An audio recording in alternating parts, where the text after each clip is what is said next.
Well, the Washington establishment and its media lackeys remain obsessed with Russian hacking and its alleged influence in November's election. Some have even stooped to pushing an unverified document, a dossier, claiming Trump has been compromised by Russian intelligence. Russia's the biggest boogeyman it's been in years, but at the same time, few people have been talking about its actual thinking. What are Russia's motives, if any? What could they gain or lose by working with the Trump administration? In other words, nobody talking about any of this knows anything about Russia.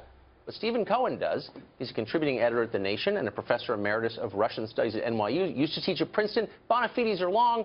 He joins us now. Professor, thanks for coming on. So, what could possibly be on your mind tonight? Whether or not we're actually going to survive?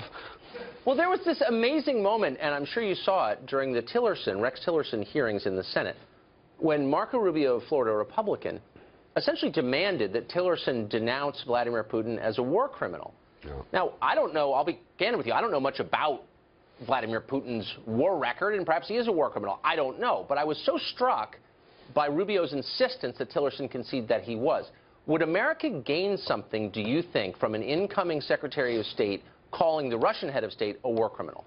No, because it would end what President-elect Trump says he wants to do, and that's create a new policy toward Russia that we used to call détente. Cooperation. Yes. So we got a very simple decision in front of us. Perhaps the worst relationship with Russia in our time, perils everywhere from the Baltics to Ukraine to Syria, to guys running around as you and I talk tonight, Tucker, terrorists, looking for radioactive material to make bombs that if they set them off, we won't be able to inhabit those places for a generation. Trump seems to understand this. He seems to understand that we can't deal with these problems without Russian cooperation. And meanwhile, you get in this country already a bloody war against Trump, partly because he wants to do this. Did I hear Representative Lewis say on your broadcast a few minutes ago that he doesn't recognize Trump as a legitimate president? That's right. Well, if that's the case, what about the leaders of the states Trump has to deal with around the world? Are they supposed to regard Trump as an illegitimate president? Well, Trump will have control of our nuclear arsenal, so I think they will take him seriously because they have no choice. But I'm wondering about the motive here. Obviously, some of it is to tarnish Trump before he takes office. But the antipathy toward Russia seems real from a lot of the ideologues involved in this. And I think probably Senator Rubio is one of them. And I'm not degrading it. I'm just trying to understand it. Why? Why are they so anti-Russia? With all the threats we face, why Russia? Well, in a word, and again, let me take the political Fifth Amendment. I'm not a partisan of Trump. I'm not a partisan of Putin. I'm a partisan of American national security. And they say these things because they do not know what they're talking about. They don't know the dangers. They don't know Putin's real role in the world. He is far from the greatest threat to America. Think back. Well, you probably weren't born then, but you know the history. Remember what Ronald Reagan did. He had called, he had risen to power, he had embraced the idea that the Soviet Union was an evil empire. Then in 1985, for reasons, good reasons of his own, he decided he wanted to do a grand détente with the new Soviet leader, Mikhail Gorbachev.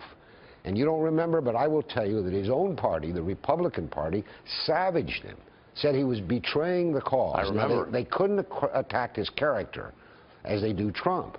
But can you imagine if Reagan had been so slurred in the American press?